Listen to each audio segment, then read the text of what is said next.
আপনি যদি বিপ্লবী করতেন তাহলে ওই দিনই বলতে দিতেন, ওই দিনই নতুন করে সমস্ত অর্ডিন্যান্স দিয়ে দিয়ে দেশ চালাতেন। আপনি তার জন্য কনস্টিটিউশন খুঁজতেন না। এরকম করে যখন করেছেন তার মানেই হচ্ছে আপনি বৈপ্লবিক পন্থায় বা একেবারে র্যাডিক্যালি সব কিছু বদলে দেওয়ার চিন্তা করেননি। আর যখন আপনি বিপ্লব বলবেন তার মানে কি? আপনি 10টা কমিশন কেন, আপনি 20টা কমিশন করতে পারেন। আপনি মনে করছেন স্বাস্থ্য খাতে আমি এই করবো, শিক্ষা এরকম করবো, অন্ন বস্ত্র শিক্ষা চিকিৎসা বাসস্থানের গ্যারান্টি এই পদ্ধতি করবো, কিন্তু আমরা যে সংস্কারের কথা বলছি সেই সংস্কারের মধ্যে কিন্তু এগুলো নাই। অনেকে যেরকম বলেন জুলাই আগস্টে একটা বিপ্লব হয়েছে, এটাকে আসলে বিপ্লব বলে না।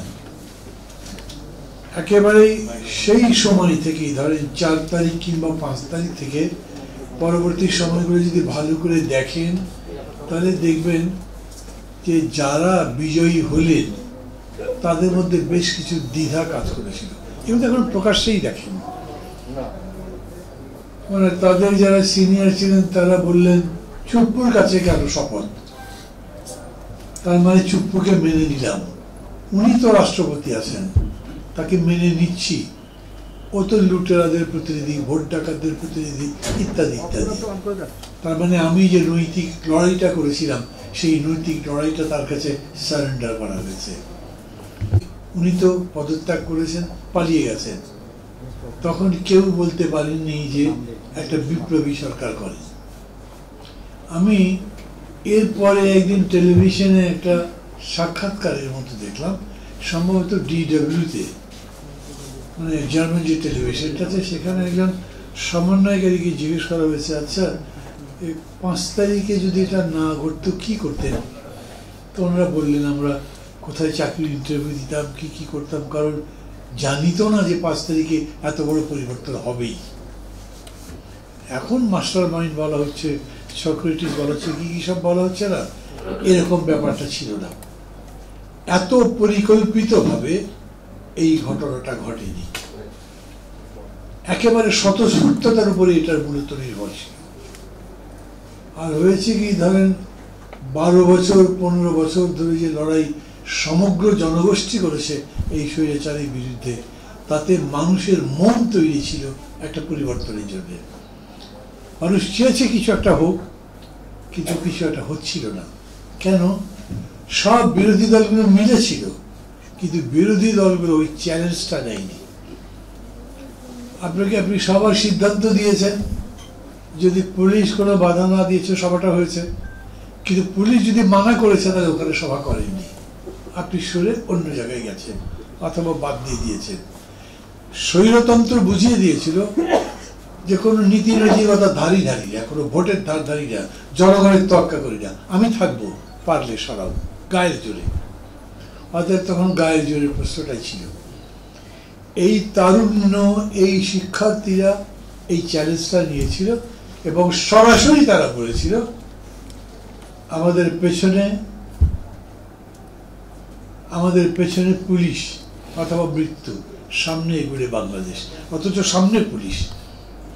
আমি এরকম শুনেছি, যদিও ধরেন এরকম কেউ যে আমাকে সত্যায়িত করেছেন সেরকম না, কিন্তু আমি একদিন এরকম দেখেছি, ফারাদ মাজার একটা আলোচনার সময় ওই কথা বললেন যে ওই সময় মানে 4 তারিখের অ্যারাউন্ড আশেপাশে তখনকার প্রধানমন্ত্রী সেনাবাহিনী প্রধানকে বলেছেন র্যান্ডম গুলি করতে থাকো, যতবারে বলুক, আমি ক্ষমতা ছাড়বো না।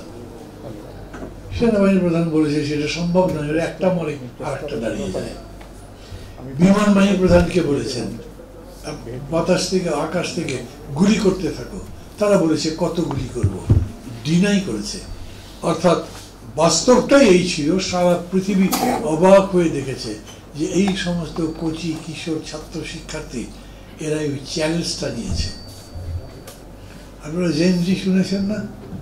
জেন জি, জেন জেড জেনারেশন জেড যেরকম বলে, ওরা যখন উগান্ডাতে আন্দোলন করছে তখন তাদের স্লোগান ছিল কাপুরুষের মতো বাঁচতে বাঁচতে নিজেদের প্রতি ঘেন্না ধরে গেছে, এবার সাহস দেখাতে চাই।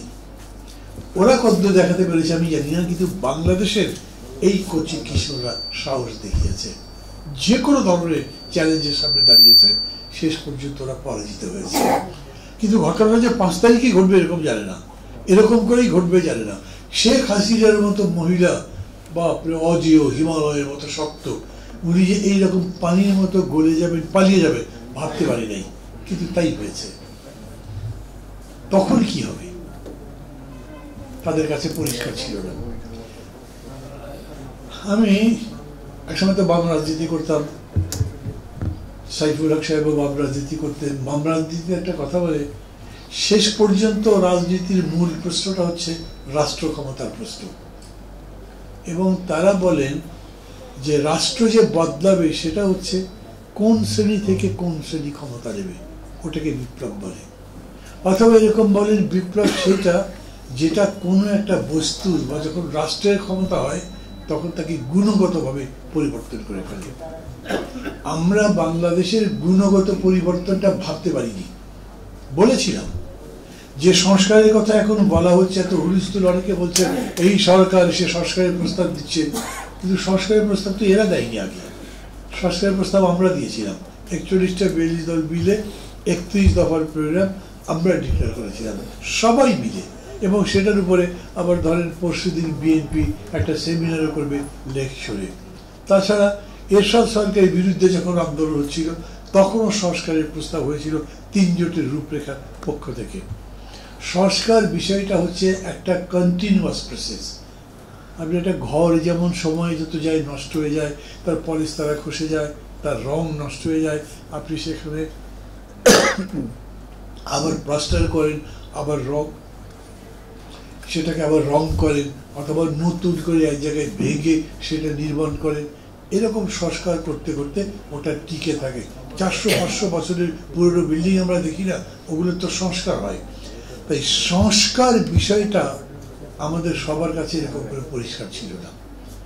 ওই যে সংস্কার একটা কথা বলা হয়েছিল, সেই সংস্কারের বিষয় সামনে এসে গেল, এবং আমরা সংস্কারটা বলতেই থাকলাম, এবং সর্বত্রই সংস্কার দরকার এরকম করে বলতে শুরু করলাম।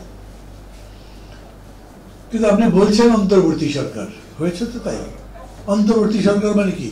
এক সরকার থেকে আরেক সরকার আসা পর্যন্ত যে মাঝের সময়, এই সময়ের সরকারটাকে আপনি অন্তর্বর্তী সরকার বলছেন।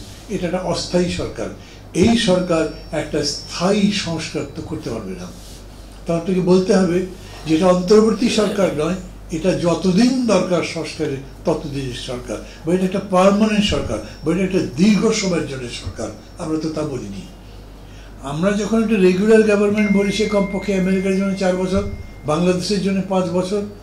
আমাদের এখানে এটা ঠিক যে অন্তর্বর্তী সরকার আমরা মেয়াদ বলিনি যে কতদিন পর্যন্ত থাকবে, কিন্তু সেটা তো একটা সরকার, এবং সেই সরকারের এজেন্ডাকে সে কি করবে। পুরো লড়াইটা হয়েছে কেন? গণতন্ত্র নাই বলে তো, ভোট নাই বলে তো, ভোটটা নষ্ট করে দিচ্ছে শেখ হাসিনা, সেই কারণে তো। অতএব আমি কি করতে চাই, ওই যে স্লোগান হলো নতুন বাংলাদেশ, মানে একটা গণতান্ত্রিক বাংলাদেশ, একটা সম্মানের বাংলাদেশ, এরকম একটা বাংলাদেশ যেই দেশে বাস করা যায়, বুক ভরে শ্বাস নেওয়া যায়, যেই দেশে আমি নিজের সম্মান নিয়ে বাঁচতে পারবো, এইরকম একটা দেশ করতে চাই। কিন্তু এর কর্মসূচি ছিল না। এই কারণে আজও তো চুপ্পু আছে, সরাতে পারেননি কেন? তাকে সরাবার কি সমস্যা ছিল, বা এখনো কি সমস্যা আছে? কিন্তু সরাতে পারেননি কারণ আপনি বলেছেন আপনি সংবিধানের সবকিছু মেনে চলবেন। সংবিধানের সবকিছু মেনে কিন্তু আপনি চলছেন না, কিন্তু তারপরেও আপনাকে ওটা রাখতে হয়েছে, কারণ আপনি বিপ্লব করতে যাননি। জানি না এই কথায় বিতর্ক লাগবে কিনা, কিন্তু বিতর্ক লাগলেও আমি তার জন্য চিন্তিত রই, কারণ আমি জানি যে আমি যা বলছি এর বিপক্ষে কোনো যুক্তি হতে পারে না। আপনি যদি বিপ্লবই করতেন তাহলে ওই দিনই বলতে দিতেন, ওই দিনই নতুন করে সমস্ত অর্ডিন্যান্স দিয়ে দিয়ে দেশ চালাতেন। আপনি তার জন্য কনস্টিটিউশন খুঁজতেন না। এরকম করে যখন করেছেন, তার মানেই হচ্ছে আপনি বৈপ্লবিক পন্থায় বা ধরে একেবারে র্যাডিক্যালি সব কিছু বদলে দেওয়ার চিন্তা করেননি। আর যখন আপনি বিপ্লব বলবেন, তার মানে কি? আপনি 10টা কমিশন কেন, আপনি 20টা কমিশন করতে পারেন। আপনি মনে করছেন স্বাস্থ্য খাতে এই করবো, শিক্ষা এরকম করবো, অন্ন বস্ত্র শিক্ষা চিকিৎসা বাসস্থানের গ্যারান্টি এই পদ্ধতি করব, কিন্তু আমরা যে সংস্কারের কথা বলছি সেই সংস্কারের মধ্যে কিন্তু এগুলো নাই। দ্রব্যমূলক এজেন্ডা আছে? নাই। বস্ত্রের এজেন্ডা আছে? নাই। প্রধান এজেন্ডা হচ্ছে ডেমোক্রেসি, গণতন্ত্র, এবং এই গণতন্ত্রের বিষয়টা আছে বলেই ওটার উপরে জোর দিচ্ছেন, আলোচনাগুলো সেটার উপরেই বেশি করে হচ্ছে এবং সেইভাবেই এগোচ্ছে। কথা আমি সংক্ষেপ করে ফেলবো এখন, যদিও বলবার এরপরেও অনেক কিছুই আছে, থাকতে পারে। আমার অন্য প্রোগ্রাম আছে, হঠাৎ করে আমার মনে পড়লো যে সেটা ধরতে চাইলে আমাকে খুব বেশি দেরি করা চলবে না, কিন্তু যেটুকু দরকার আমি সেই কথাগুলো বলবো এখন, যেহেতু একদম আসছি আমি, মানে বুঝেও আসি নাই কী হচ্ছে এখানে, কারা করছেন এগুলো কিছুই বুঝি নাই, কিন্তু এসে মনে হলো যে অন্তত ওইটুকু জাস্টিসটা করা উচিত যে যেটা সবাই জানতে চান সেটা বলি। আমি খুব স্পষ্ট করে বলি, যারা ক্ষমতায় আছেন, ডক্টর ইউনূস বলেছেন না, এরা নিজের নিজের ক্ষেত্রে সবাই সাকসেসফুল মানুষ, কিন্তু নিজের নিজের ক্ষেত্র তো, অন্য ক্ষেত্রে কি? সাকিব আল হাসান বিশ্বের অন্যতম সেরা ক্রিকেটার, ওকে কি ফুটবল খেলার মাঠে নামাবেন নাকি? পারবে না তো। তো ওরাও যে নেমেছেন তারাও ঠিক মতো পেরেছেন, পারবেন এরকম না। আমরা এই জন্য এই কথাটা বুঝেই শুরুতেই বলেছি, আমরা এই সরকারকে সর্বাংশ সর্বাত্মক সমর্থন দিচ্ছি, আনরিজার্ভ না, নিরঙ্কুশটা, প্রস্তাবিত সমর্থন নয়, কারণ পলিটিক্স তো, এটা ভালোবাসা নয়, প্রেম নয়, যে আমি তোমাকে ভালোবাসি আতে তোমার কোনো অপরাধ আমার কাছে অপরাধ নয়, এটা নয়। আমি রাজনীতির কথা বলছি, সমাজ পরিবর্তনের কথা বলছি। তুমি ভুল যদি করো তাহলে ভুলটা বলবো, কিন্তু এইটা ঠিক। এই যে 54 বছরের বাংলাদেশ, ওই শেখ মুজিবের সরকার বলেন, আওয়ামী লীগ, বিএনপি, জাতীয় পার্টি, খন্দকার প্রস্তাব, কোনো সরকারকে এই দেশের পার্টিগুলো, বিরোধী দল যারা করে, কখনো সমর্থন করেছে? কিন্তু এই প্রথম সমস্ত party other than Awami League, যারা পতিত, যাদেরকে সরকার থেকে উৎখাত করা হয়েছে, তাদের বাদ যদি দেন তাহলে সব পার্টি, সমস্ত অংশী যাদের স্টেক আছে, সেটা একটা সোশ্যাল অর্গানাইজেশন, সেটা একটা পেশাজীবীদের সংগঠন, সেটা সংস্কৃতিসেবী সংগঠন, সবাই এই সরকারকে সমর্থন করে বলেছে তোমাদের সাফল্যের উপরে আমাদের সাফল্য, তোমাদের ব্যর্থতা আমাদের জন্য বড় ব্যথার কারণ হবে, তাই করেছি। কিন্তু এর মানে এই নয় যে আমি এটা চাই বলেই এটা পরিপূর্ণভাবে সমর্থন, মানে তার যোগ্যতা বা সব কিছু হবে। আমি এই জন্য বলবো এটা খুব ঠিক, একদম হতাশ হয়ে যেতে হবে সেটা বলছি না, কারণ ওরা যে সবই পারবে সে আশা আমি করেছি কেন? তাহলে তো ভুল করেছি। আবার ওরা যদি না পারে তাহলে যে কষ্ট পাবো তাও ঠিক, কারণ ব্যর্থতার তো জায়গা নেই। ব্যর্থ যদি হই তাহলে যাদেরকে আমরা পরাজিত করলাম তারা এমনি মেলা রকম ষড়যন্ত্র তো করছে, দেখতেই পাচ্ছেন, এবং তাদেরকে সহযোগিতা করছে আমার প্রতিবেশী একটা বিশাল দেশ, এবং কি মাত্রায় সহযোগিতা করছে সেটাও দেখছেন। মানে এখানে ঘটনাই ঘটনায় কিন্তু ট্রাম্পের মিছিলের উপরে হামলা হয়েছে, এরকম ওখান থেকে প্রচার পর্যন্ত করা হয়েছে। অতএব আমাদের এই সব বিষয়গুলো বুঝেই কাজগুলো করতে হবে। কিন্তু আমি আপনাদের অন্যান্যরা যেরকম করে বলেছেন আমি সেই কথাগুলোর সাথে একমত হচ্ছি। প্রথম আমি বলবো, ধরেন 3 মাস 3 দিন বা 4 দিন হয়েছে সরকার ক্ষমতায় আছে, এর মধ্যে কোনো সংস্কারের কাজ হয়েছে?